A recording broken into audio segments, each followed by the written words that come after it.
A hunter went out into the countryside, far from his village, looking for food. After many hours, he was sitting by his fire, eating the meat of the animal he had killed, when he noticed two eyes watching him from the bushes. The hunter picked up his knife, stood, and asked, "Who are you?"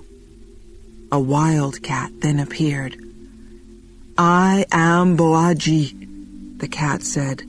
"I can see that your skill has brought you a good day's kill. I'm afraid I haven't had such good luck, and I'm very hungry. Could you share your meat with me? If you do, I'll return your kindness in the future." The hunter shared his meat with Boaji. Boaji ate well and rested for some time by the fire. He then got up, stretched his long, thin body, repeated his promise to the hunter, and walked away into the bushes. The next day the hunter went out again. He came to a place where the wild grass grew very tall. It was difficult to see where he was going. As he was pushing through the grass, he found a crocodile. "What are you doing here?" the hunter asked the crocodile. "You should be in the water." The crocodile told the hunter his story. The night before, he had gone hunting. He had traveled too far from the river, and now he couldn't find his way back. He begged the hunter to help him. "Please show me the way back to the river. If you do this, I'll bring you 5 loads of fish." The hunter was happy to help. He tied a rope around the crocodile's foot and led him to the Niger River. At the water's edge, the crocodile thanked him. "I'm very grateful for your kindness. Now, if you untie the rope, I'll go into the river and bring you back 5 loads of fish, as I promised." The hunter waited high up on the riverbank while the crocodile dived into the dark water. After a few moments, the crocodile rose up out of the water with an enormous fish in his mouth. He swam quickly to the water's edge, came out of the river, moved slowly up the riverbank, and laid the fish in front of the hunter. He then moved slowly back down the riverbank and slid silently into the water. The hunter inspected the fish and thought, "This will make a fine meal." Soon the crocodile brought out a second load of fish. These fish were smaller, but equally fine-looking. He laid this load lower down the riverbank. The hunter came down and carried the load higher, laying it down next to the big fish. The crocodile then returned with a third enormous load of fish, saying, "Oh dear, this is heavy." This time, he left the load at the water's edge. The hunter came down, took hold of the load, and pulled it further up the riverbank. The crocodile appeared again with a 4th load, saying, "I'm beginning to feel quite tired, but aren't these beauties?" He then laid the load in the shallow water near the riverbank. The hunter came down, picked the fish up out of the water, and carried them high up the riverbank to where the first 3 loads were. Finally, after some time, the crocodile returned with the 5th load of fish, which he laid at the edge of the deep water. He called to the hunter, "I'm afraid I have no more energy. I just can't bring these any further. I hope you don't mind." The hunter came down from the riverbank, walked through the shallow water, and came to the edge of the deep water. He was bending down to pick up the fish when the crocodile suddenly jumped out of the river, closed his enormous jaws around the hunter's foot, and dragged him under the water. The crocodile raced through the water to his brother crocodiles, who were lying on a small island in the middle of the river. He called to his friends that he had caught a hunter for their dinner and invited them all to come and enjoy the meal. Crocodiles suddenly appeared from every side and crowded round the hunter, moving their heads and tails from side to side and making hungry noises. "Wait!" shouted the hunter. "I helped your friend. He lost his way and I helped him. And now he's going to eat me. I ask you, is this fair?" The crocodiles replied, "Let's see if it's fair. You must get 4 opinions on this question, and then we'll decide." Just then, an asubi, a colored mat, floated down the river. It was old and torn. The hunter shouted to the asubi, "Asubi, please help me." "What's wrong?" the mat shouted back. The hunter told the asubi what had happened, and then asked, "Do you think this is fair?" The mat replied, "You are a man. I know what men are like. When a mat is new and can be used for many things, they respect it and care for it. They keep it clean and put it away carefully when they have finished using it.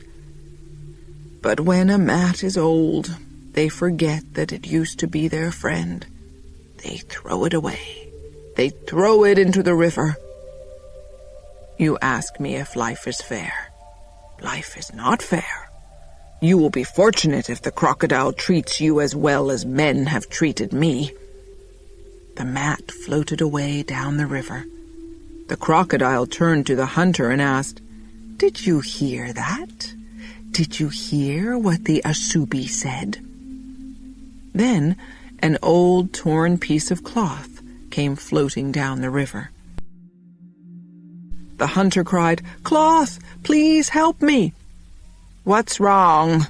the piece of cloth shouted back.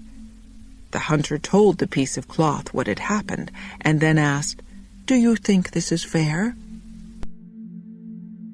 The piece of cloth replied, "You are a man. I know what men are like. While a cloth is young, bright and colorful, they wrap it around their bodies. They believe that the beauty they see in the mirror is their own and not the cloth's. They say, 'Look at me. See how beautiful I am.'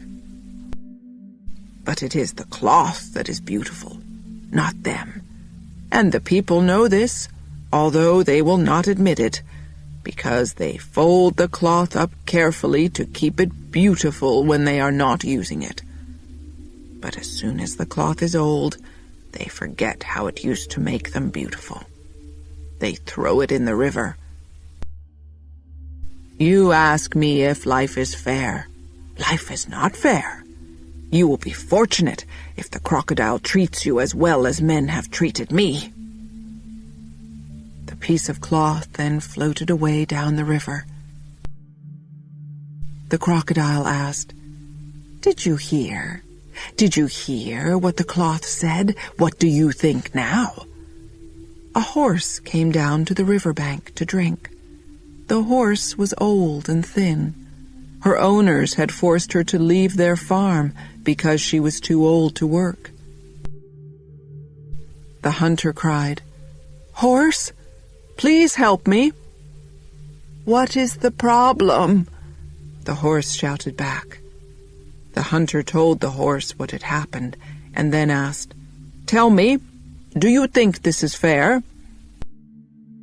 The horse replied, "You are a man. I know what men are like.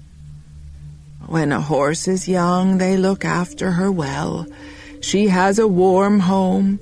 The boys brush her and give her the best grass. She is given as much food as she can eat. But when the horse is old and cannot work or have babies, when she is weak and sick, they take her out into the countryside and say, 'Look after yourself now.' You ask me if life is fair. Life is not fair. Look at me. You will be fortunate if the crocodile treats you as well as men have treated me." The horse then walked slowly away. The crocodile said to the hunter, "You heard what the old horse said, didn't you? You've had 3 opinions now." Then a wild cat came down to the riverbank, looking for fish. It was Boaji. The hunter cried, "Boaji, please help me." "What's wrong?" asked Boaji. The hunter told Boaji what had happened and asked him if this was fair. Boaji thought for a moment and replied, "That is difficult to judge. First, I must know all the facts. I want to hear the crocodile's side of the story too, but if I do this, the crocodile must accept my final decision." "Of course," the crocodile replied. Boaji asked the crocodile, "How did the hunter bring you here?" "He tied a rope around my foot and dragged me here," answered the crocodile. Boaji asked, "Did it hurt?" The hunter interrupted, "That's not true. He's lying. I didn't drag him." Boaji stopped the hunter. "I cannot judge that until I have seen it. Come here and show me exactly what you did." So the crocodile and the hunter came out of the river and onto the shore. Boaji told the hunter to tie the rope around the crocodile's foot exactly as he had done before. The hunter did this. Boaji then asked the crocodile, "Is this what it was like?"